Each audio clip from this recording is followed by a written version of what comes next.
Muito bem, estamos iniciando mais um programa Universo Presbiteriano. Programa esse que visa apresentar o pensamento do cristão reformado e a visão da Igreja Presbiteriana.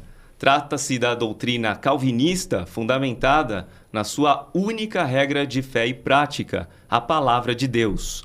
A Igreja Presbiteriana do Brasil subscreve a Confissão de Fé de Westminster. Eu sou Napoleão Neto e tenho o prazer de receber aqui o reverendo Ageu Magalhães. Hoje, atualmente, pastor da Igreja Presbiteriana Vila Guarani, onde pastoreia desde 1999. É professor do Seminário Teológico Presbiteriano Reverendo José Manuel da Conceição, o JMC.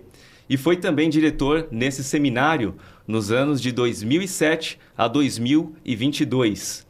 Em 2011, foi eleito presidente do Sínodo de Piratininga, um dos sínodos da Igreja Presbiteriana do Brasil. Desde 2019, ocupa o cargo de vice-presidente do Sínodo. É autor do livro recém-lançado Caminhando com Cristo, Estudos para Catecúmenos e Iniciando na Fé Cristã, da editora Resistência Protestante. O reverendo Ageu defende o princípio regulador do culto, o cessacionismo, o pedobatismo e a subscrição da Confissão de Fé de Westminster, como marcas da identidade presbiteriana. É marido da Vivian, pai do Davi, da Bianca e do Daniel. Reverendo Ageu, é uma alegria tê-lo conosco. Obrigado por aceitar o convite de participar conosco do programa Universo Presbiteriano. Obrigado, uma alegria estar aqui com vocês. Muito bem. Hoje vamos falar sobre a sua trajetória de vida, o ministério, o ensino e, claro, desse livro, dessa obra recém-lançada. Reverendo, como que foi o início da sua caminhada ministerial e como que aconteceu esse chamado de Deus na sua vida? É uma história que começa com a minha mãe. Minha família é lá do sertão do Ceará. Eu nasci em São Paulo, né, com minhas irmãs. Mas minha família toda lá do Ceará, e minha mãe, na sua mocidade, ela sonhava em um dia se casar e ter um filho pastor. E ela orava muito por isso, e Deus permitiu que ela se casasse. Eles vieram para São Paulo em 1970, chegaram aqui em São Paulo, e eu nasci na sequência. E eu cresci com essa visão, né, da minha mãe, de que eu seria pastor. Já na infância, os pastores todos sabiam dessa visão da minha mãe, mas foi na adolescência que aí passou a ser o meu chamado mesmo. Ali pelos 13 anos, eu comecei a ler muitos livros que minha mãe lia, e fui lendo A Cruz e o Punhal, de David Wilkerson, um pastor da Assembleia de Deus. A sua mãe já era presbiteriana, não? Sim, presbiteriana de muitas gerações. O meu tataravô, meu trisavô, ele era católico, ganhou uma Bíblia da irmã do padre, começou a ler a Bíblia. Quando chegou em Êxodo 20, não farás para ti imagem de escultura, ele ficou chocado com aquilo, foi conversar com o padre falou para ele parar de ler imediatamente a Bíblia, e ele continuou lendo e lendo e lendo, e ele converteu-se lendo a Bíblia. A família o teve por esclerosado, e passado um tempo, e ele começou a ler a Bíblia inteira. Passado um tempo ele faleceu, a família colocou ele numa rede, partiu para uma próxima cidade. Quando chegou lá, o padre disse: não, aqui não enterramos hereges, não enterramos hereges. Aí a família partiu a pé para outra cidade, abriram a cova, era um cemitério mantido por freiras, mas chegou a informação de que aquela pessoa morta era um protestante. Aí as freiras impediram, aí eles partiram para outra cidade, e no meio do caminho o padre já mandou o recado: aqui não enterramos hereges também. A família voltou para o sítio, pegou um pedaço de terra e aí o enterrou lá. E com isso, todos os filhos romperam com a Igreja Católica. e passaram a ler a Bíblia. E quando chegou um pastor, anos depois, havia uma comunidade inteira de protestantes lá, só lendo a Bíblia. E aí o pastor batizou um monte de pessoas e ali tornou-se uma igreja que já fez mais de 100 anos, lá no sertãozão do Ceará. Minha mãe nasceu nesse contexto e quando eu, na adolescência, li A Cruz e o Punhal, aí eu percebi que era Deus me chamando e tive uma convicção muito forte, né, de que eu deveria ir para o ministério, para evangelizar pessoas, para cuidar de pessoas. E aí as coisas foram naturalmente acontecendo. Eu fiz o 2º grau na área de informática e aí fui para o seminário, entrei no seminário com 19 anos. Na época era um curso de 6 anos, então eu saí ali por volta de 25 anos e comecei o ministério. Foi assim. Muito bem. Você é filho único? Não, eu tenho 2 irmãs mais novas. 2 irmãs mais novas. Um detalhe interessante. Quando o presbitério me examinou para que eu fosse ordenado pastor, eu fui aprovado nos exames e eles precisavam de uma data para a minha ordenação. Tá? E isso era um assunto deles, eu não tinha participação. E eles escolheram uma data, o aniversário da minha mãe, sem saber. Olha só. Sem saber. A data coincidiu com o aniversário da minha mãe. Bacana. Então foi um presentinho que Deus deu, né? Para aquela moça que sonhava com o filho pastor. Que maravilha. Deus é um Deus cuidadoso, né? O senhor tem uma trajetória bem longa como pastor. Eu gostaria de saber se você poderia compartilhar algo durante esses anos como pastor que tenha te inspirado profundamente.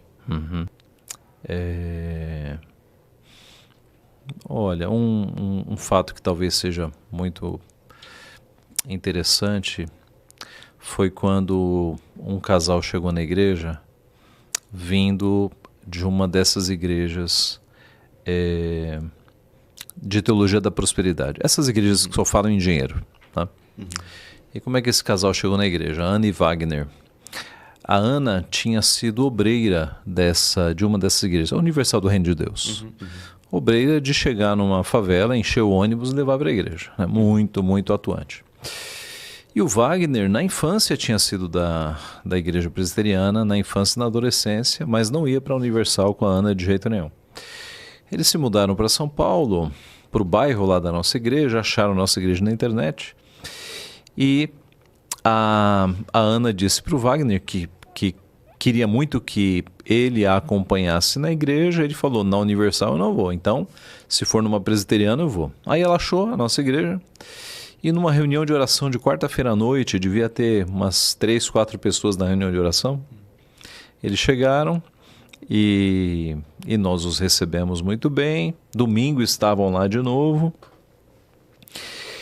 e nessa semana a Ana já me mandou e-mail falando, olha, nós decidimos ficar aqui na igreja, então me passa a sua conta corrente, a conta corrente da igreja, para eu começar a dar o dízimo aqui e tal. Aí eu falei, Ana, a gente está muito feliz que vocês decidiram ficar na nossa igreja, mas não vamos falar em dinheiro não, vamos falar em outras coisas, tal. Desconversei, né? E resumindo bem a história, eles ficaram na nossa igreja, ela meio contrariada no começo, porque não era o estilo de igreja dela, mas eles ficaram, ela foi sendo transformada, né? Ela foi descobrindo o evangelho, porque ela estava numa igreja que não dá ênfase ao evangelho, né? Dá ênfase a dinheiro. E ela foi descobrindo o evangelho, e depois foi muito legal ouvi-la contar a reação dela quando recebeu o meu e-mail, né? Ela falou, o quê? O pastor não quer o meu dinheiro? Que absurdo, eu nunca vi isso. Porque, de fato, a ênfase da igreja presbiteriana e de igrejas mais sérias nunca é o dinheiro, né? A gente crê que Deus manda os recursos, a gente está preocupado com a vida das pessoas, né? É muito triste o que essas igrejas fazem, porque elas acabam enlameando o evangelho quando só falam de dinheiro, quando só dão ênfase nessas coisas, né? Então esse é um exemplo de vidas que foram transformadas, porque a Ana, a cabeça dela foi totalmente mudada, né? Ela tinha uma cabeça muito na carreira e depois Deus a transformou e ela tornou-se mãe e uma exemplar mãe. E estão firmes na igreja, não estão na nossa, mudaram-se para Limeira e são lá da igreja, de uma das igrejas de Limeira. Mas a gente vê isso constantemente no ministério, né? A transformação de vidas. Nós temos recentemente na igreja um casal que não veio de igreja evangélica, mas começaram a ser evangelizados, chegaram na nossa igreja, Deus falou muito com eles por meio dos sermões.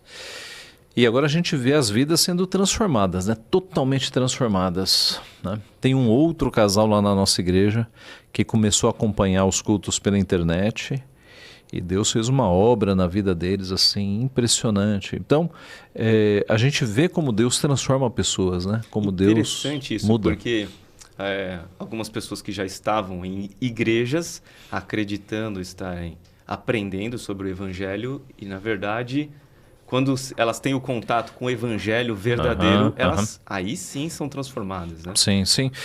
Porque, veja, muito do que nós vemos hoje em igrejas evangélicas não é o evangelho, né? Não é. A pregação é: venha para cá, você que está doente que você vai ser curado, você que é pobre você vai ser próspero, você que está cheio de problemas, seus problemas vão acabar. E isso não é evangelho, Jesus não pregava isso, isso é outra mensagem. E muita gente está nessas igrejas, mas Deus acaba usando essas igrejas como uma porta de entrada para essas pessoas depois perceberem igrejas mais sérias, igrejas que estão baseadas na Bíblia, e aí Deus move essas pessoas para igrejas mais sérias, né? Tanto presbiterianas quanto batistas e igrejas que apresentam o Evangelho. E aí o Evangelho transforma, né? E o Evangelho não tem nada a ver com dinheiro, né? O dinheiro é útil na nossa vida, mas não é o ponto central, né? Está longe de ser. Muito bem. Você, como pastor, tem provavelmente muitos desafios. Eu gostaria de saber quais têm sido os maiores desafios em pastorear diferentes gerações e como que o senhor faz para enfrentar esses desafios? Olha, eu acho que o grande desafio dos nossos dias é uma falta de compromisso das pessoas. Então, bom, alguns desafios, né? Uma falta de compromisso. No passado, a palavra das pessoas valia mais, tá? Então, se a pessoa ela se tornava membro de uma igreja, ela vestia a camisa, assumia o compromisso e participava das atividades. Hoje a gente vê um mundo, especialmente aqui numa capital como São Paulo, com tantas distrações que alguns crentes, por vezes, não se comprometem tanto com a igreja. Há sempre um número de pessoas 100% comprometidas, né? Sempre há. Mas há um número também de descomprometidos, isso é muito ruim. Um grande desafio para os pastores hoje está nesta geração mais nova, essa geração que vive no celular, né? Uma geração que já estudos mostram está com um QI menor do que as gerações anteriores, pela primeira vez na história. Parece ser uma geração que preocupa bastante a sociedade, né? Preocupa. E veja só, a igreja já está falando disso há um tempo, mas a própria sociedade percebendo, né? As escolas proibindo celulares, porque o vício é evidente entre crianças e adolescentes quanto ao uso de celulares. E há um emborrecimento, né? Pense numa geração que não tinha celulares e tinha livros. Uma pessoa que lê livros, ela tem a mente muito mais treinada do que uma pessoa que fica olhando para um celular. No celular as imagens já estão prontas, né? Você não precisa usar neurônios para ver imagens. Agora, quando a pessoa é treinada na leitura, nos livros, a mente ela é exercitada, a mente constrói imagens. Você tem que ler a palavra, né? exatamente, e lendo a palavra saber qual é o significado. Então, a tecnologia trouxe coisas muito boas para nós, não há dúvida. Mas sempre é assim, né? Sempre tem os dois lados da moeda. O lado ruim dessa moeda é que trouxe tanta facilidade que está gerando uma falta de treino na cabeça, especialmente das gerações mais novas. Então, isso é um grande desafio. Excelente essa consideração. Porque é o que nós temos visto por aí mesmo. Então, É algo que a prestar atenção. Então, eu já vi empregadores, não cristãos, mas empregadores falando da dificuldade que é conseguir suprir vagas de emprego com essa nova geração. Porque é muito difícil. É uma geração que não está bem preparada, quer ganhar muito e não fazer nada, não cumprir horário. Sim. Então, é um desafio para a sociedade. Uma geração que quer trabalhar e ver o celular e voltar, então acaba não se concentrando tanto, né? E eu gostaria de saber, o senhor foi diretor do JMC e ainda é professor nesse seminário. Aliás, eu sou seu aluno lá no seminário, meu professor, isso nos honra muito aqui no programa. O que mais o inspira ao formar novas lideranças para a Igreja Presbiteriana do Brasil? Uau! Eu sempre digo que mudando o que deve ser mudado é como João Batista anunciando Cristo, né? Vem aí alguém que é maior do que eu. Mudando o que deve ser mudado, né? Porque nem eu sou João Batista e nem estamos preparando o Messias. Mas eu me sinto assim. É um privilégio muito grande você ensinar no seminário e saber que gerações de pastores estão sendo formadas. É um privilégio e uma responsabilidade muito grande. Eu fui aluno de seminário, eu fui aluno do JMC. E eu me lembro de frases que os professores diziam na sala. Frases que nem eram de tanto peso teológico, mas era um professor falando. Então você está ali recebendo com atenção tudo que o professor fala. Então hoje, como professor, eu sei da responsabilidade que eu tenho de que coisas que eu falo na classe vão ficar na memória desses pastores no futuro por toda a vida. Então, é de fato um privilégio muito grande. E Deus tem abençoado, né? Não só no seminário JMC, mas em outros. Nós temos visto uma geração muito boa de futuros pastores sendo formada. Então, isso dá uma perspectiva para nós muito otimista com relação ao futuro da igreja evangélica, especialmente da Igreja Presbiteriana do Brasil. Bom saber. Sim, Deus tem mandado jovens muito bons para o nosso seminário. A geração de hoje tem acesso a muitas obras que nós não tínhamos no passado. Né? Temos visto algumas obras sendo traduzidas somente agora. Né? Sim, e não apenas isso, né? No passado sempre houve a barreira linguística e idiomática. Hoje, você acessa um site em holandês e o Google já traduz para você na hora. Então, a barreira linguística ela quase sumiu. Você pode ter acesso a muito material em outra língua, porque já há uma tradução ali simultânea, né, no Google. Então, é uma geração privilegiada que tem que aproveitar, né, esse privilégio. É lutar contra a correnteza, porque não é uma geração que lê muito, por causa do celular, já falamos, mas se essa geração perceber que a volta à leitura de livros pode deixá-la num patamar acima do restante da população, essa é uma oportunidade. Né?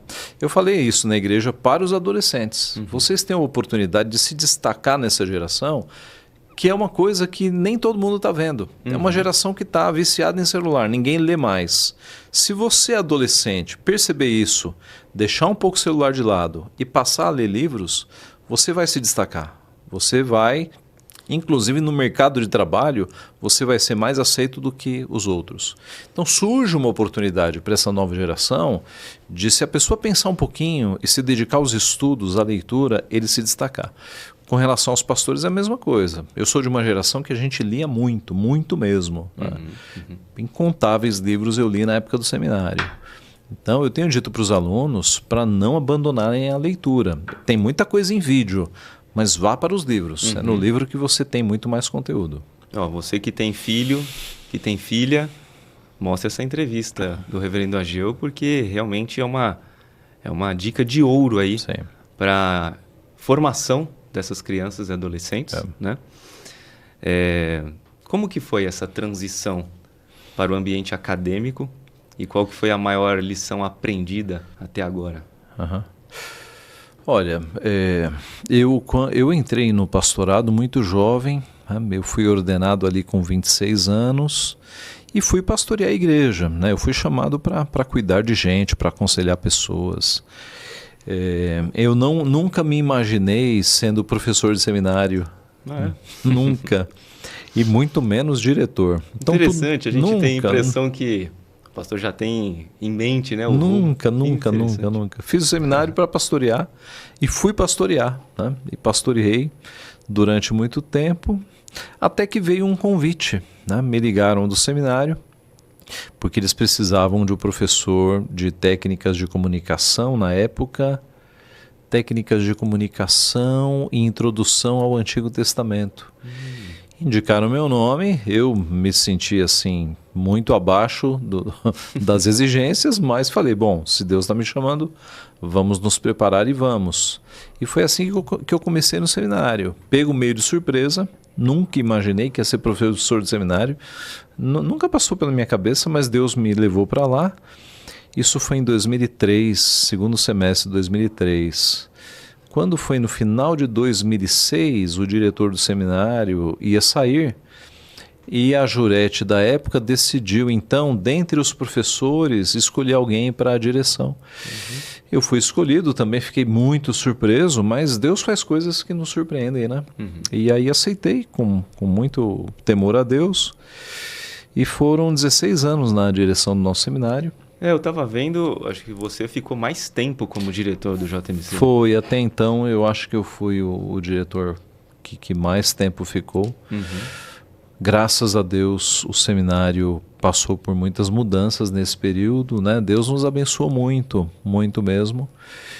Tornando o nosso seminário hoje o seminário que mais recebe alunos. Na verdade, já faz alguns anos que a maior procura dentre os seminários da Igreja Presbiteriana do Brasil é o seminário JMC. Interessante, né? Isso. Então, o nosso seminário cresceu em excelência, né? Os professores são muito capacitados, o seminário cresceu em prática pastoral, em evangelização, em visão missionária. Então, o nosso seminário ele tem se destacado nessas áreas. Né? Que bom, me sinto muito bem e privilegiado de ser aluno, então, no JMC, mesmo não sabendo que todo esse histórico do seminário. Sim. Que conselho o senhor procura transmitir aos seus alunos no JMC? Olha, dentre muitos, especialmente não abandone a vida devocional. Tá? Não deixe de ler a Bíblia e orar todos os dias. Por quê? A proximidade com as coisas de Deus, com o sagrado, às vezes fazem com que as pessoas se acostumem e relaxem. Veja na Bíblia Nadab e Abiú. Eram sacerdotes e eles se acostumaram com o sagrado e passaram a cometer pecados gigantescos e Deus os castigou, Deus os disciplinou. Então, quando a gente vai para o ministério, a nossa vida é pregar a palavra, é orar com pessoas, e essas coisas não podem se tornar comuns, elas têm que ser sempre sagradas na nossa vida. E a vida devocional, quer dizer, o pastor começar o dia lendo a Bíblia, orando, tendo tempo com Deus, isso é essencial, essencial. E é um desafio, né, pastor? Na vida de qualquer cristão hoje, com a vida corrida, sempre já cheio de tarefas, como você disse, né? Com muitas distrações, o cristão precisa se atentar realmente a isso, né? Sim, agora é uma questão de você querer fazer, né? A gente fala que não tem tempo para nada, mas quando surge algo importante, a gente arruma tempo. Não é isso? Então, se o médico falar assim, olha, você precisa fazer uma academia todo dia, senão você vai morrer.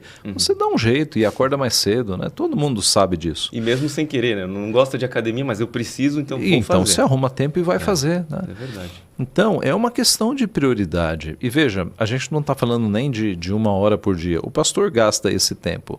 Mas as pessoas normais, assim, que querem manter uma comunhão com Deus, 10 minutos, 15 minutos, 5 minutos. Mas o importante é fazer todo dia. Acorda um pouquinho mais cedo. vai ler a Bíblia, vai orar, começa com a voz de Deus sendo a primeira voz no dia, não começa com o celular, começa com a Bíblia, porque isso faz toda a diferença, né? O dia muda quando você começa o dia ouvindo a voz de Deus e ali numa ligação, numa comunhão com Deus, isso muda o dia inteiro. Então meu conselho aos pastores é esse, a gente vê pastores caindo no ministério, né? Com adultério, com outras coisas. E se você pesquisar esses pastores que caem, você vai perceber um padrão. Eles pararam de ter uma vida devocional. Olha aí. Porque é a vida devocional que faz com que teu espírito seja forte contra as tentações. O indivíduo que não tem vida devocional, ele começa a dar vazão à carne, às tentações, e aí ele vai. Né? Então é uma vida devocional firme que nos protege. Puxa, excelentes conselhos. E eu gostaria de saber, quais são os seus sonhos para o JMC nos próximos anos? Olha, meus sonhos agora são como pastor, como professor, né? Como professor. Mas são os mesmos sonhos que eu sempre tive como aluno e até como diretor. Mas hoje eu falo na posição de professor. Que o nosso seminário continue fiel à palavra de Deus, como tem sido, né? O atual diretor, o reverendo Ronaldo, faz um excelente trabalho no nosso seminário e tem mantido o seminário nessa linha. Que o nosso seminário continue fiel às Escrituras e preparando homens que sejam tanto firmes na doutrina, teologicamente, como sejam o mais humanamente possível parecidos com Cristo. Né?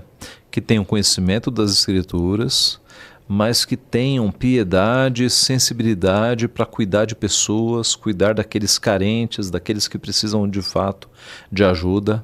A gente vive numa sociedade doente, numa sociedade com muita gente com depressão, com ansiedade, pessoas que precisam de cuidados bíblicos.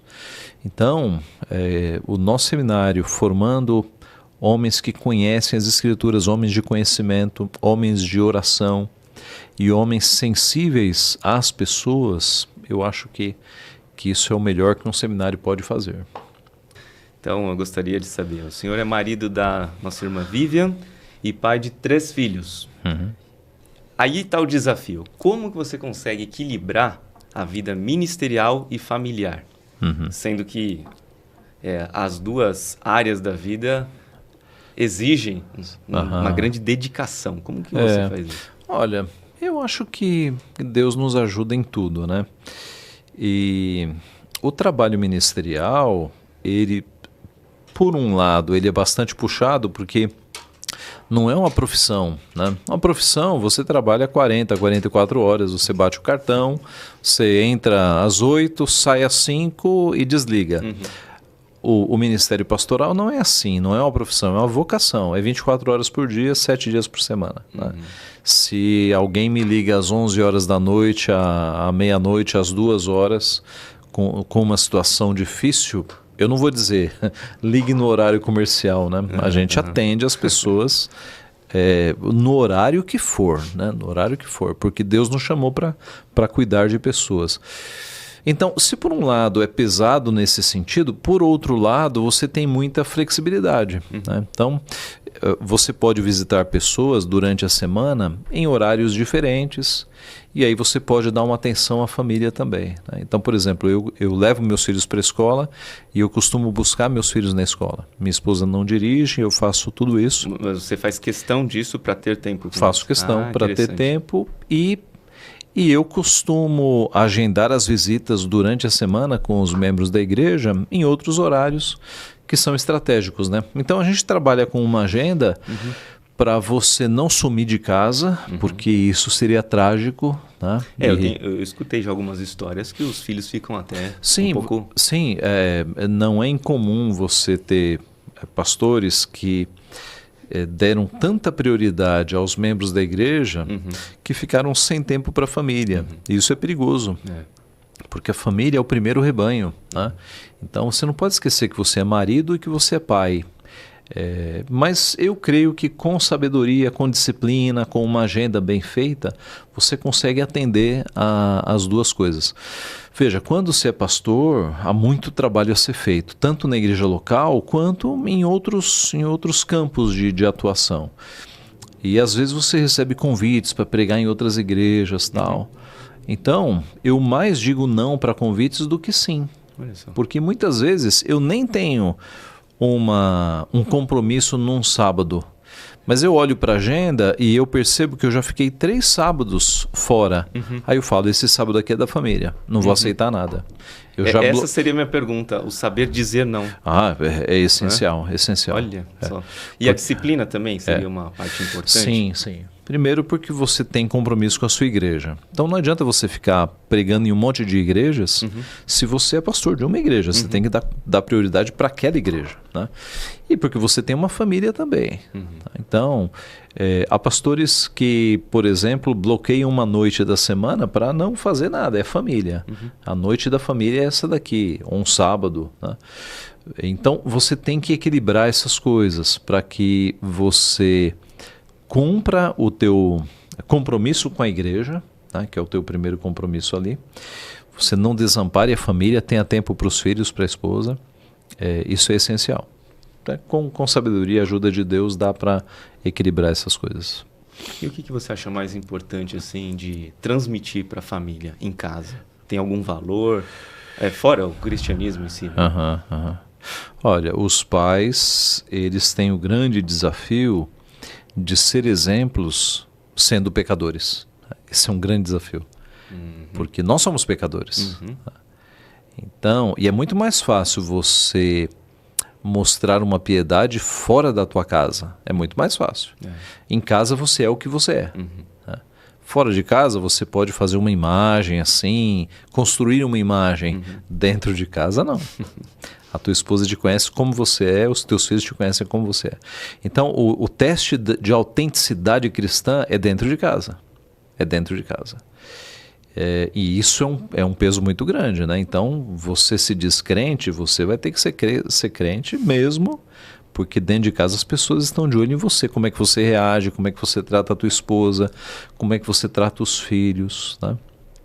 Então, ser exemplo sendo um pecador é um desafio muito grande. Mas essa é a beleza do Evangelho. O Evangelho não pode ser algo fabricado, que eu estou num lugar e eu estou lá atuando como um ator. Você tem que ser autêntico e original, estando fora de casa ou estando dentro de casa. Porque é aí que as pessoas vão dizer, olha, de fato Deus mudou essa pessoa. Né? Especialmente quando as pessoas te conhecem antes, né? E aí elas fazem o comparativo. Olha, de fato ele está mudado, ele está transformado. Porque a hipocrisia parece ser muito fácil de ser vista dentro de casa, quando se vê um cristão na igreja e aí essa família vê que aquilo que ele fala não é o que ele vive. Pois né? é. Isso aí, é terrível, né? Isso é terrível. Será hipocrisia. Que muita gente que acaba se desviando? Com certeza. Tem a ver com isso? Com certeza. Né? Com certeza. Porque hipocrisia é uma coisa muito feia, né? Falsidade é muito feio. E então a gente tem que se esforçar para de fato ter uma vida autêntica e levar o evangelho para dentro de casa. O que é isso? É tratar a esposa como Cristo a trataria, né? É tratar os filhos com disciplina, mas com cuidado, com atenção. É colocar em prática o que a Bíblia nos ensina. A Bíblia é um manual para a família impressionante. Quando você percebe crises nos casamentos, você percebe que, na verdade, um dos dois ou os dois não estão seguindo o que Cristo ensinou. Se você segue o que Cristo ensinou na Bíblia como manual para o teu casamento, o casamento dá certo. Muito bem. Bom, falando de exemplo, o senhor é um exemplo para muita gente que está nos assistindo, nos ouvindo, e eu gostaria de saber se para você existiu alguém que foi um exemplo, uma referência para a sua caminhada cristã. Com certeza. Com certeza. Pastores, né? Pastores.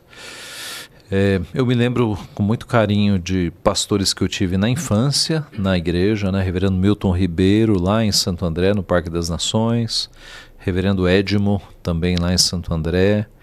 Depois no seminário eu tive professores que foram assim, que tiveram uma influência muito marcante na minha vida. O reverendo Hermestein, o gosto pela leitura e pelo conhecimento me foram despertados pelo reverendo Hermestein. O reverendo Cláudio Marra, eu trabalhei com o reverendo Cláudio Marra em editora durante 6 anos e eu aprendi muita coisa, muita coisa. O ramo editorial, questão da escrita, né? E a própria questão da pregação, né? A técnica da pregação eu devo ao reverendo Cláudio Marra, não tenho dúvida. Sem dúvida nenhuma. Quem sabe fazemos o convite para ele vir aqui também? Vocês teriam histórias maravilhosas. Que bacana. É um pastor de fato.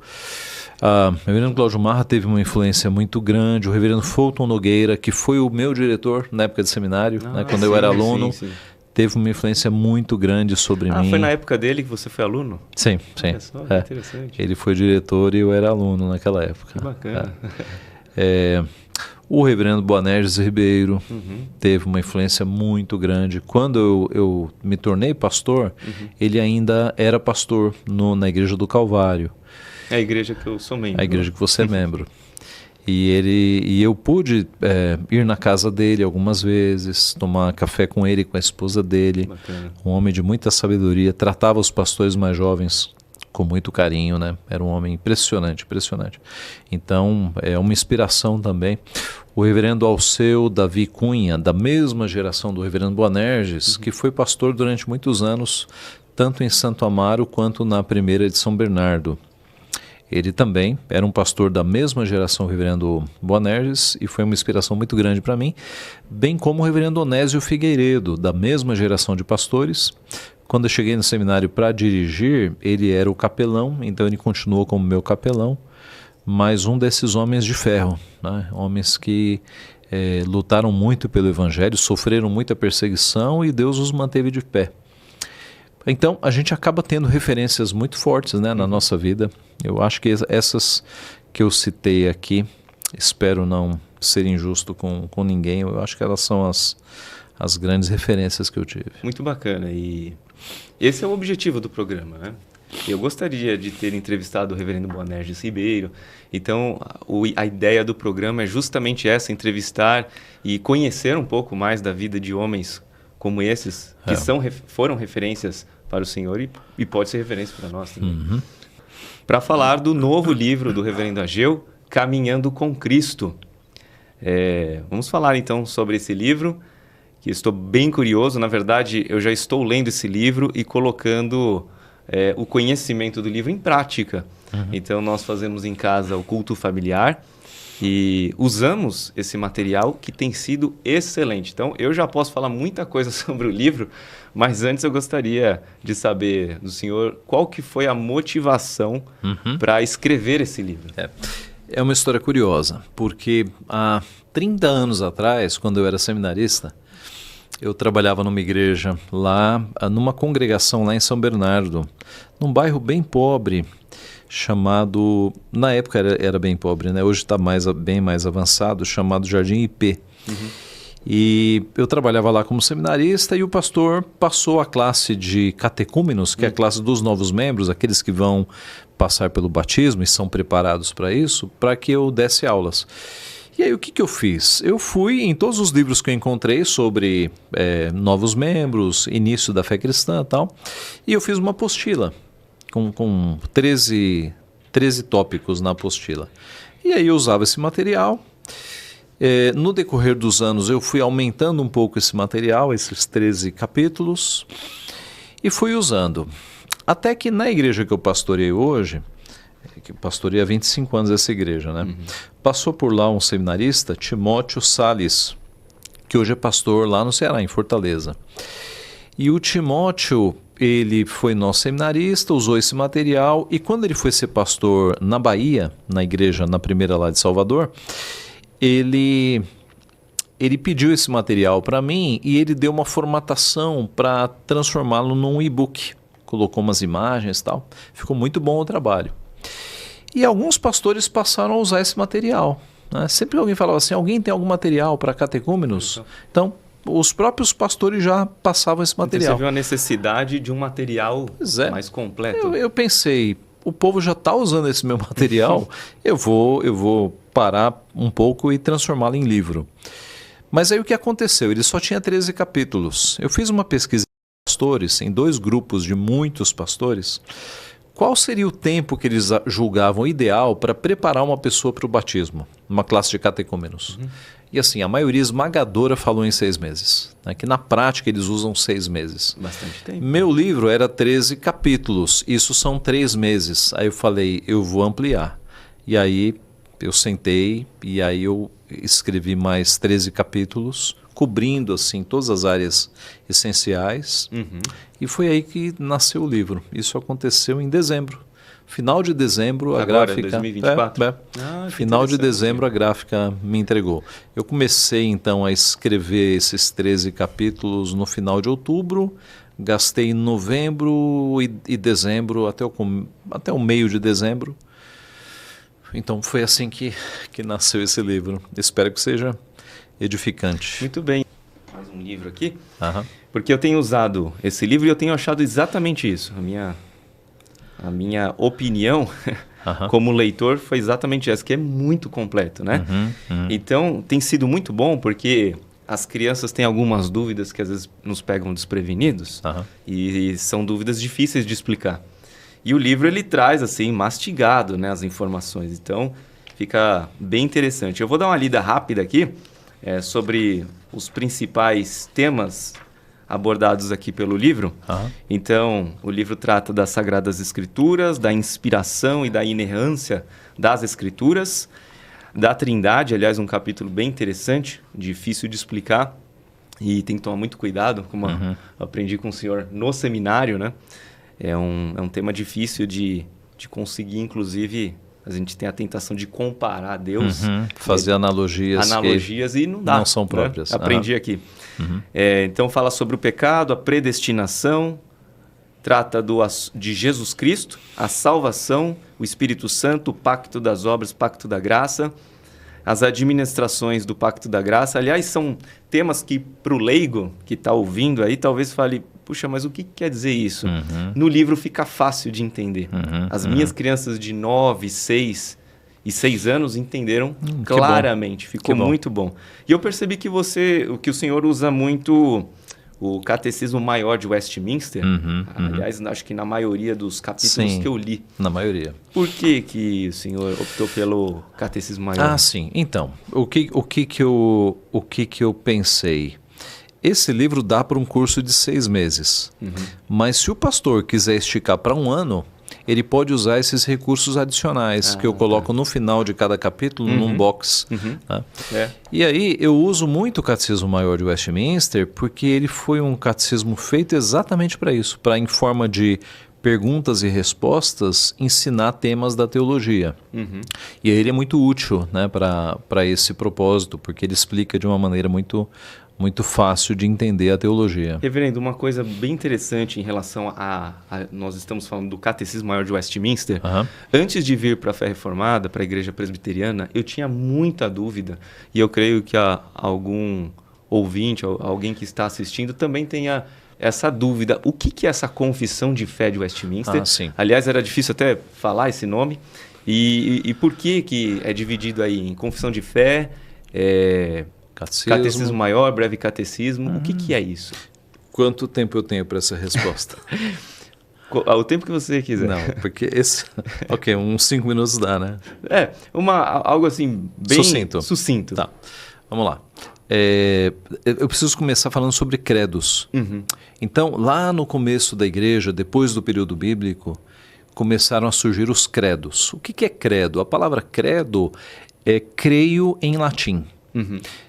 O latim, lá no passado, era como é o inglês hoje, é uma língua universal. Então, com o latim, você se comunicava com o mundo inteiro. E então, a maioria das obras eram escritas em latim para ter esse alcance internacional. E credo é creio. Então, o credo apostólico, ele começa com creio, bem como a maioria dos credos, né? Começa com creio ou credo em latim. O credo foi muito importante no início da igreja para colocar no papel quais eram as principais crenças ou os artigos de fé essenciais do Evangelho. O credo é um documento bem sucinto, dá para decorar. Tem gente que sabe o credo apostólico decorado, né? São documentos mais sucintos, densos, com muito conteúdo, mais sucintos. No final da Idade Média, começaram a ser escritas confissões de fé, que é como se fosse um credo muito ampliado, tá? Com capítulos. Confissão de fé, como diz o nome, é uma confissão daquilo que você acredita. Então, se eu parar uma pessoa na rua e falar assim, escuta, você tem religião? Tenho. Quais são as tuas crenças religiosas? Ele vai falar, ele vai confessar. Isso é uma confissão de fé. Tá? Então, confissão de fé é um documento doutrinário que mostra os artigos que você crê. Então é uma confissão escrita. É uma confissão escrita, exatamente. Perfeitamente. E assim, todo evangélico tem uma confissão. É que, por vezes, é uma confissão particular. Eu creio que crianças não podem ser batizadas. Ou eu creio que crianças podem ser batizadas. Eu creio que Jesus vai arrebatar a igreja durante 7 anos. Não, eu creio que já estamos no milênio. Todo evangélico vai ter uma opinião sobre determinado tema. Todo evangélico tem uma confissão de fé. A diferença das igrejas mais antigas é que elas têm uma confissão de fé publicada no papel. Tá? E aí os membros, eles estudam essas confissões de fé. E os catecismos? São confissões de fé transformadas em perguntas e respostas. É mais para o ensino. É mais para o ensino. Há alguma coisa no nosso cérebro, que eu não sei qual é, mas que ela...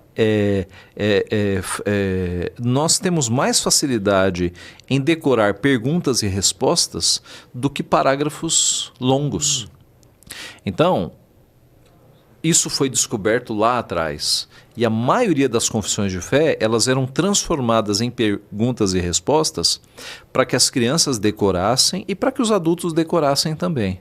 Eu já ouvi falar que o breve catecismo foi feito para crianças. Ele foi feito para crianças, isso. Apesar que eu já percebi que algumas perguntas são bem difíceis, né?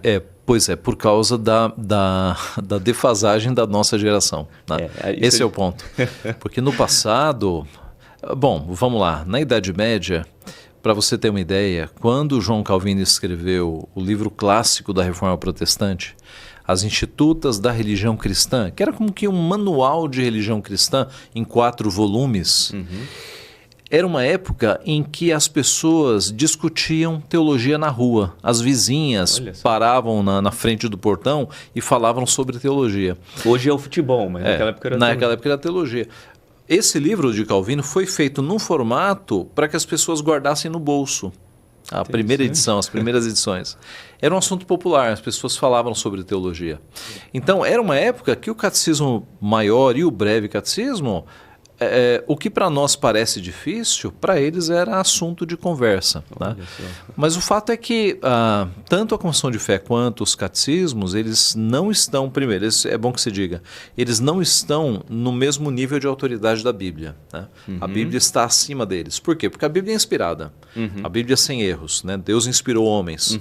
Os catecismos e as confissões não são inspirados, eles estão embaixo da autoridade bíblica. Podem ter erros, inclusive. Tá? Mas eles são úteis porque eles sistematizam os assuntos. Note, na Bíblia você não tem um livro inteiro para falar sobre pecado. Você tem o pecado sendo tratado nos 66 livros. A confissão de fé pega, por exemplo, esse tema, né, do pecado e ele sistematiza num capítulo só. Segundo a Bíblia, pecado é isso, isso, isso, isso, eis as referências bíblicas. O mesmo faz com Deus e a Trindade, capítulos sobre justificação, adoção e assim por diante. Então, uma confissão de fé é uma abordagem temática por temas do que você encontra na Bíblia. Basicamente isso. E como que o senhor acha que esse livro pode ajudar na caminhada cristã? Apenas para aqueles que estão iniciando na fé?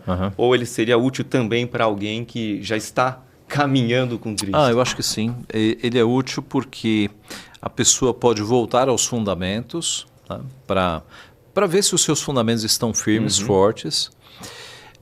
Eu tenho recebido retorno de algumas pessoas que estão lendo esse livro dizendo o seguinte: pastor, não é um livro para iniciantes apenas, avança um pouquinho. Né? E eu fiz isso de propósito. Eu coloquei aí algumas atualizações importantes para não ser apenas o básico do básico, mas para avançar um pouquinho. E aqueles que quiserem avançar mais, eu indico livros. Tá? Esse é o comentário que eu ia fazer. No final, então, tem sempre os livros para aprofundamento. Isso, exatamente. Que é bem interessante. Então, aquele assunto despertou algum interesse maior. Vai para o livro. Vai para o livro. Que aí você aprofunda. Muito bom, muito bom. Então, acho que pode ser útil, né? Queira Deus seja útil esse livro. Então, e que tipo de transformação o senhor espera que esses leitores experimentem após ler o livro? Olha, um amor maior a Cristo, a Deus, um apego maior às Escrituras, né? Assim, eu acho que é o sonho de todo pastor que o seu ministério leve pessoas a se aproximarem mais de Deus. Então, se esse livro fizer isso, eu já estarei bastante feliz. Porque o livro ele vai consolidar o pensamento cristão. Né? É isso que nós estamos sentindo, como leitores também. Graças a Deus. Bom, estamos chegando ao fim dessa entrevista. Reverendo, eu gostaria que o senhor trouxesse uma mensagem para deixar para os nossos ouvintes, aqueles que nos assistem, que estão iniciando, principalmente os que estão iniciando na fé, no cristianismo. Pode deixar uma mensagem? Sim. A mensagem é que Cristo é o Salvador, Cristo é a única resposta para esse mundo tão conturbado, né? É um mundo difícil, mas a resposta está em Cristo, né? Cristo veio para nos salvar. Cristo não é um personagem histórico apenas, ele está vivo. Quando você clama por Cristo, ele está do teu lado, né? Deus Pai é um Pai amoroso. Então, quando você se aproxima de Deus Pai, ele te recebe de braços abertos. Não importa se você já foi crente, se você está afastado, não importa por quais caminhos você já trilhou, né? Sejam caminhos que tenham desagradado a Deus ou não. Deus é um Pai amoroso que sempre que filhos voltam arrependidos, ele está de braços abertos para receber. Então, esse mundo é uma passagem, é uma distração. Há muitas coisas para se distrair. Mas quando a gente morre, aí a gente vai para o mundo real, né? E no mundo real está Deus, está Jesus Cristo. Então, vamos viver este mundo como estagiários, como peregrinos, sabendo que o real virá depois, a eternidade vem depois. E a gente pode se apropriar de uma relação, de uma comunhão com Deus já neste mundo, preparando-nos para o porvir.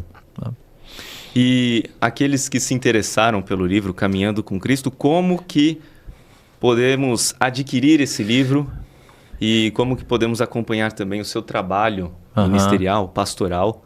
Gostaria que o senhor deixasse. Olha, o livro, nós acabamos criando a editora. Desde 2007 eu mantenho um blog na internet que é o Resistência Protestante. A editora é sua? Aí, sim. Com o livro a gente acabou criando a editora. Então, se você digitar no Google Resistência Protestante, loja Resistência Protestante, você vai chegar no livro. Muito bem. E para acompanhar o senhor nas redes sociais, tem alguma? Basta digitar Ageu Magalhães.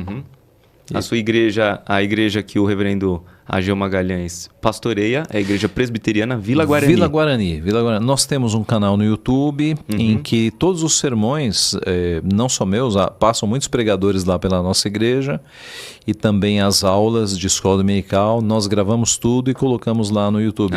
Então tem bastante conteúdo. Se você precisar de sermões bíblicos e de estudos bíblicos, tem bastante conteúdo lá.